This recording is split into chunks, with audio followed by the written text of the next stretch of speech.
നമസ്കാരം. നമസ്തേ. ഇപ്പം ഇന്ന് രാവിലെ ഏറ്റവും പുതുതായി കിട്ടുന്ന വാർത്തകൾ അനുസരിച്ച് പിണറായി വിജയൻ്റെ വീട്ടിൽ ഇ ഡി റെയ്ഡ് എന്നുള്ളതാണ്. ഇപ്പോൾ നമുക്കറിയാം, എന്താ പറയുക, ഹൈക്കോടതി ഉത്തരവ് ഇ ഡിക്ക് അന്വേഷണങ്ങൾ മുമ്പോട്ട് പോകാമെന്ന് കോടതി വിധിച്ചതിന് തൊട്ട് പിന്നാലെയാണ് ഇ ഡി ഏകദേശം 12ഓളം കേന്ദ്രങ്ങളിൽ, ബാംഗ്ലൂരും കേരള അടക്കമുള്ള 12ഓളം കേന്ദ്രങ്ങളിൽ ഇ ഡിയുടെ റെയ്ഡ് തകർന്ന് നടന്നുകൊണ്ടിരിക്കുകയാണ്. അത് പിന്നെ ഇ ഡിയുടെ റെയ്ഡ് എന്ന് പറയുമ്പോൾ പിണറായി വിജയൻ്റെ വീട്ടിൽ മാത്രമല്ല, റിയാസിൻ്റെ വീട്ടിൽ, അതേപോലെ KMRLൻ്റെ ഓഫീസിലടക്കം വലിയ തരത്തിലുള്ള റെയ്ഡായിട്ട് മുമ്പോട്ട് പോകുന്നുണ്ട്. അപ്പം യഥാർത്ഥത്തിൽ ഇതൊരു ഇ ഡി മുൻകൂട്ടി ലക്ഷ്യം വെച്ചിട്ടുള്ളൊരു പരിപാടിയായിരുന്നു. ഇനിയിപ്പോൾ സമരങ്ങളുമായിട്ട് എന്തായാലും SFI രംഗത്തോട്ട് വരും. പിണറായി വിജയനെ എന്താ പറയുക, കേരളത്തിലുള്ള മതേതര പാർട്ടി ആയതുകൊണ്ട് കേന്ദ്ര സർക്കാർ ഇത്തരത്തിൽ ആക്രമിക്കാൻ നോക്കുകയാണ്, തളർത്താൻ നോക്കുകയാണ് എന്നുള്ള കാര്യത്തിലായിട്ടായിരുന്നു. അപ്പോൾ എങ്ങനെയാണ് ഈ ഒരു വിഷയം കാണുന്നത്? ഇത് കേരള രാഷ്ട്രീയത്തിലെ ഒരു ഭൂകമ്പമാണ്. ഉം. ഈ കേരളത്തിന്റെ ചരിത്രത്തിൽ ഇത്ര നാളും ഒരു പ്രതിപക്ഷ നേതാവിന്റെ വീട്ടിലെ ഒരു CBIയോ എൻഫോഴ്സ്മെന്റ് ഡയറക്ടറേറ്റോ റെയ്ഡ് നടന്നിട്ടുള്ളതായിട്ട് എനിക്ക് തോന്നുന്നില്ല. നിലവിലുള്ള സർക്കാരിനെ നേർവഴിക്ക് നയിക്കാനും അവരുടെ തെറ്റുകൾ ചൂണ്ടിക്കാണിക്കാനുമുള്ള ഒരു ഭാരിച്ച ഉത്തരവാദിത്തമുള്ള ഒരു വ്യക്തിയാണ് കേരളത്തിന്റെ കേരളത്തിന്റെ നല്ല പ്രതിപക്ഷ നേതൃസ്ഥാനം കൊണ്ട് അതാണ് ഉദ്ദേശിക്കുന്നത്. കളങ്കിതനല്ലാത്ത ഒരു വ്യക്തിയാണ് പ്രതിപക്ഷ നേതാവാകേണ്ടത്. ഇവിടെ ദൗർഭാഗ്യവശാൽ കേരളത്തിലെ വേലി തന്നെ വിളവ് തിന്നുന്ന ഒരവസ്ഥയാണ് ഇപ്പോൾ ഉള്ളത്. കേരളത്തിന്റെ പ്രതിപക്ഷ നേതാവായ പിണറായി വിജയൻ അദ്ദേഹം തന്നെ നിരവധി ആരോപണങ്ങളുടെ ഒരു പുകമറയ്ക്കുള്ളിൽ നിൽക്കുകയാണ്. ഈ ആരോപണങ്ങൾ പലതിനും വസ്തുതയുണ്ട് എന്നുള്ള സൂചനകളാണ് ഇപ്പോൾ വരുന്നത്. അതുകൊണ്ടാണല്ലോ കേരള ഹൈക്കോടതി ഈ വിഷയത്തിൽ അന്വേഷണം ഹൈക്കോടതി നേരത്തെ ഇ ഡിയുടെ എൻഫോഴ്സ്മെന്റ് ഡയറക്ടറേറ്റിന്റെ അന്വേഷണത്തെ സ്റ്റേ ചെയ്തിരുന്നു. ഇപ്പോൾ ഈ അന്വേഷണവുമായിട്ട് മുന്നോട്ട് പോകാം എന്ന കോടതി എല്ലാ തടസ്സങ്ങളും നീക്കിയിരിക്കുകയാണ്. എൻഫോഴ്സ്മെന്റ് ഡയറക്ടറേറ്റ് ഒരേ സമയം 12 കേന്ദ്രങ്ങളിൽ റെയ്ഡ് നടത്തുന്നു. നമ്മൾ ഇതുമായിട്ട് ബന്ധപ്പെട്ട ചില വിവരങ്ങൾ, ഞാനിത് കൺഫേം ചെയ്തിട്ടുള്ള വിവരങ്ങളല്ല, പക്ഷേ എങ്കിലും ഞാൻ അത് നമ്മുടെ പ്രേക്ഷകരുമായിട്ട് പങ്കുവെക്കുകയാണ്.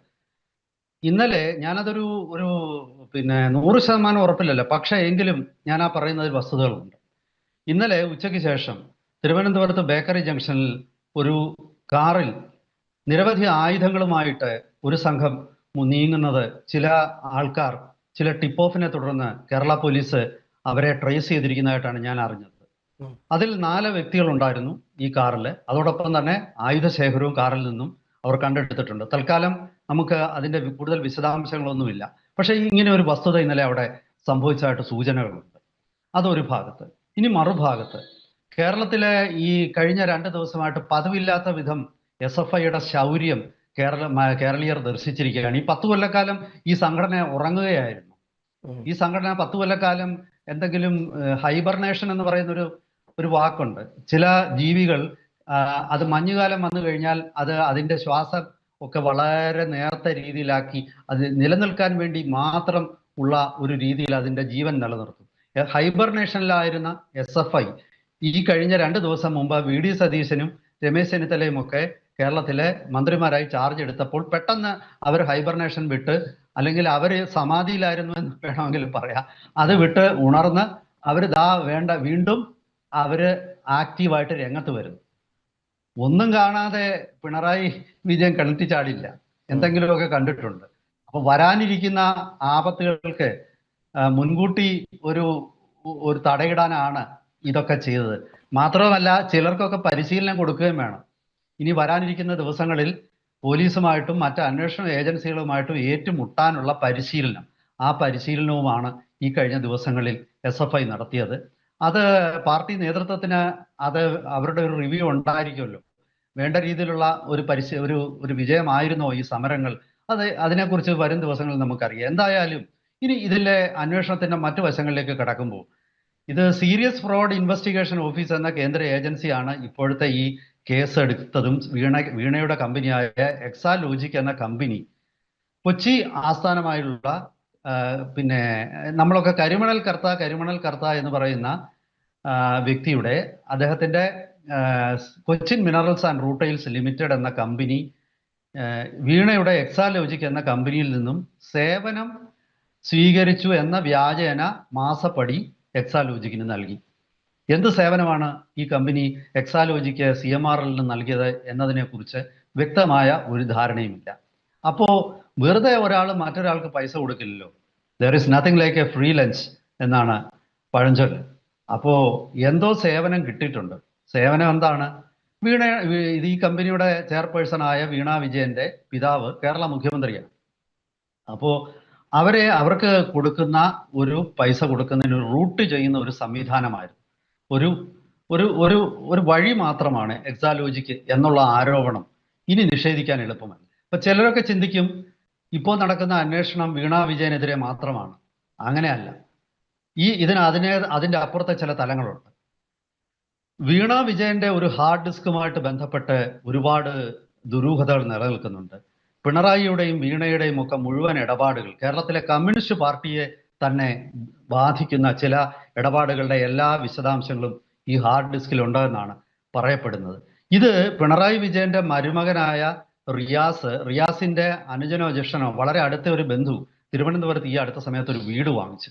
ആ വീടുമായിട്ട് ബന്ധപ്പെട്ട ചില കാര്യങ്ങൾ, ആ വീട് അതും ഈ അന്വേഷണ പരിധിയിൽ വരാൻ സാധ്യതയുണ്ട്. അവിടെ ചില കാര്യങ്ങൾ സൂക്ഷിക്കുന്നതായിട്ടൊക്കെ വാർത്തകൾ. ഇതൊക്കെ പിന്നെ തിരുവനന്തപുരത്ത് ഉള്ള ഒരു എന്താണ് ഊഹാപോഹങ്ങളാവാം, അല്ലെങ്കിൽ നമുക്ക് തെളിയിക്കപ്പെടാത്ത വാർത്തകളാവും. പക്ഷേ ഇതൊന്നും തീർത്തും അവഗണിക്കാൻ പറ്റുന്ന വാർത്തകളല്ല. കാരണം പിണറായി വിജയനും വീണയ്ക്കുമെതിരെ ഒരുപാട് ആരോപണങ്ങൾ വന്നപ്പോഴൊക്കെ തന്നെ അതൊക്കെ വെറും ആരോപണങ്ങളാണ്, അതിലൊരു കഴമ്പില്ല എന്നൊക്കെ പറഞ്ഞിരുന്നത്. ഒടുവിൽ സംഗതി മാറി. ഇനി പല കേസ് ഇപ്പൊ പിണറായിക്കെതിരെയുള്ള കേസുകൾ പലതും കോടതിയിൽ ജഡ്ജിമാർ കേൾക്കാൻ പേടിയാണ്.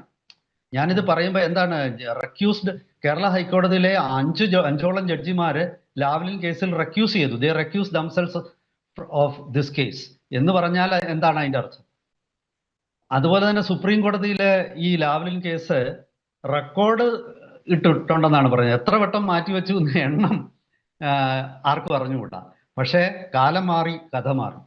പിണറായി വിജയൻ പെട്ടെന്ന് അദ്ദേഹത്തിന്റെ സംരക്ഷണ വലയത്തിൽ നിന്നും അദ്ദേഹത്തിനെ സംരക്ഷിച്ചിരുന്ന താട് ആന്റി മിസൈൽ സംരക്ഷണമോ അതൊക്കെ ഭേദിക്കപ്പെട്ടു കഴിഞ്ഞു. അതിനുള്ളിലേക്ക് മിസൈലുകൾ പതിക്കാൻ തുടങ്ങിയിരിക്കുന്നു. അതാണ് ഇന്നത്തെ ഈ റെയ്ഡ് കാണിക്കുന്നത്. ഈ റെയ്ഡില് എൻ്റെ അഭിപ്രായത്തിൽ ഇതൊരു അനിതര സാധാരണമായ നടപടിയാണ്. ആ നടപടിയുടെ അടിസ്ഥാനത്തിൽ പിണറായി വിജയനെ കേരളത്തിന്റെ പ്രതിപക്ഷ നേതൃസ്ഥാനത്ത് തുടരാനുള്ള ധാർമ്മികമായ അധികാരം നഷ്ടപ്പെട്ടിരിക്കുന്നു എന്നാണ് എനിക്ക് തോന്നുന്നത്. കേരളത്തിന്റെ ചരിത്രത്തിൽ ഇതുവരെ ചോദിക്കൂ ഫൗസ്. എനിക്ക് തോന്നുന്നു പിണറായി വിജയൻ ഇപ്പോൾ ഈ പ്രതിപക്ഷ നേതൃസ്ഥാനത്ത് നിൽക്കുമ്പോൾ ആ ഒരു ക്യാബിനറ്റ് പദവിയാണല്ലോ. അപ്പോൾ എന്തുകൊണ്ടും ED അടക്കമുള്ള കേന്ദ്ര ഏജൻസികളുടെ അടുത്ത് നിന്ന് ചെറിയൊരു സംരക്ഷണം കിട്ടാനുള്ള ഒരു ചാൻസ് ഇല്ല ഈ ഒരു പ്രതിപക്ഷ നേതാവ് എന്നുള്ളൊരു പദവി കൊണ്ട്? അതുകൊണ്ടായിരിക്കണം അദ്ദേഹം ഈ പ്രതിപക്ഷ നേതാവ് പദവി നാണം കെട്ട് ആണെങ്കിലും അദ്ദേഹം അത് നേടിയെടുത്തത്.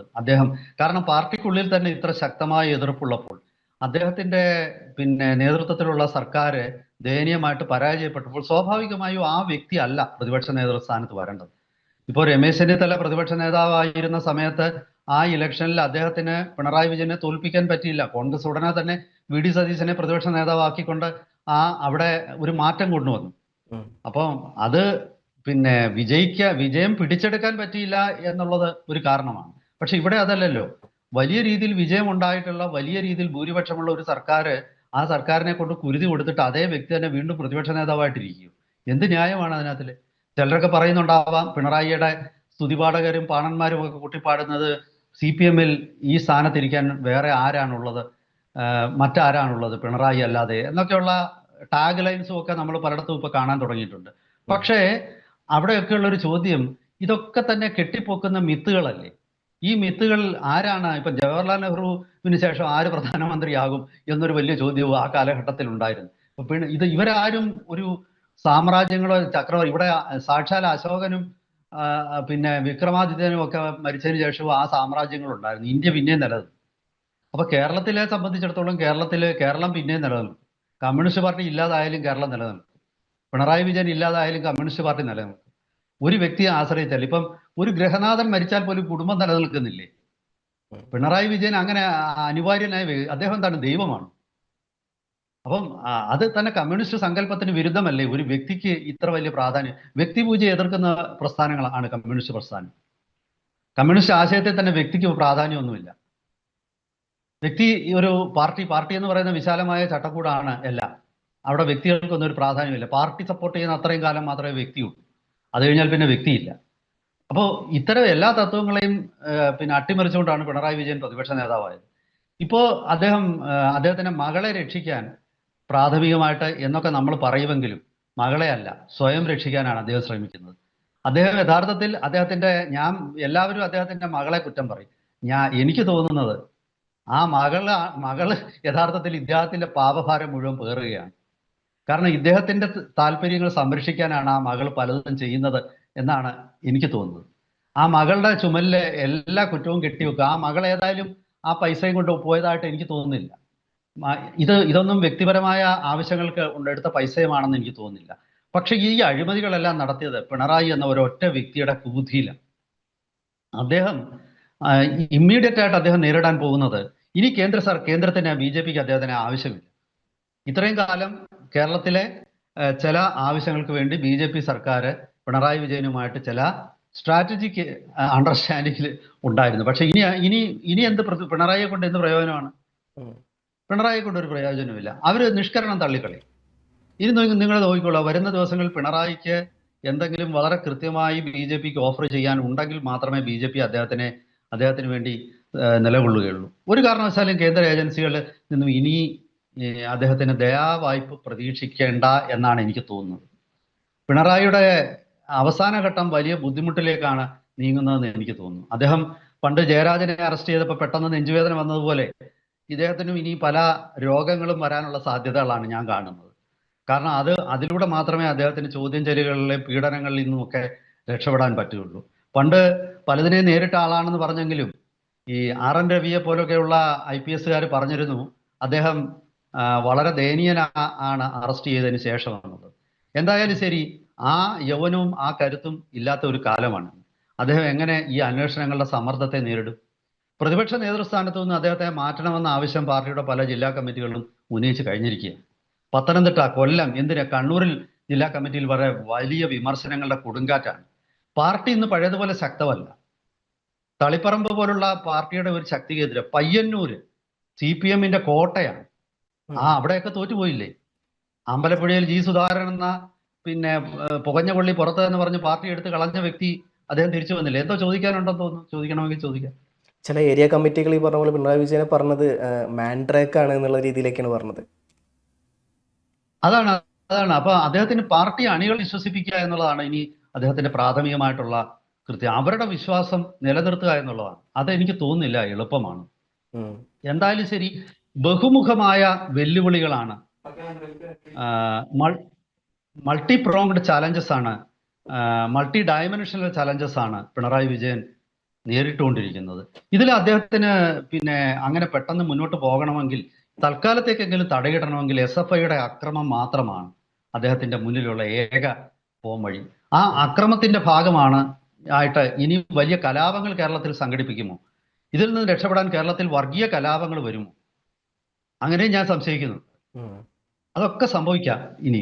കാരണം ഇതൊരു നിലനിൽപ്പിന് വേണ്ടിയുള്ള അവസാന ശ്വാസം വലിക്കുമ്പോൾ നമ്മുടെ കയ്യിലുള്ള എല്ലാ ആയുധങ്ങളും പ്രയോഗിക്കും. വരും ദിവസങ്ങളിൽ വളരെ കരുതലോടെ വേണം കേരള സർക്കാർ ഇരിക്കേണ്ടതെന്നാണ് എനിക്ക് തോന്നുന്നത്.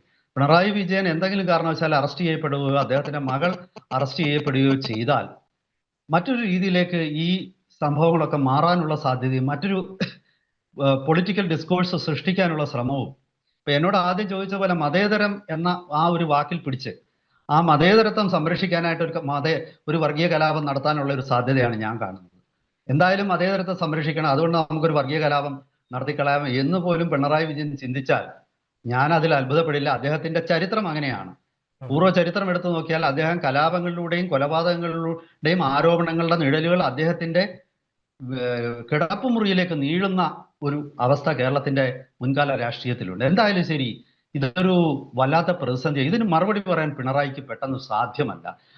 എന്തായാലും പിണറായി ഈ അന്വേഷണം, നമ്മൾ രണ്ട് കാര്യം പറഞ്ഞ് ഞാൻ അവസാനിപ്പിക്കുകയാണ്. ഒന്ന്, നമ്മൾ വിചാരിക്കുന്ന പോലെ ഇത് SFIOയുടെയും അതുപോലെ മാസപ്പടി കേസിന്റെയും മാത്രം അന്വേഷണമല്ല. അതിനും അപ്പുറത്ത് നീളുന്ന ചില വസ്തുതകൾ ഇതിൽ ഒളിഞ്ഞു കിടപ്പുണ്ട്.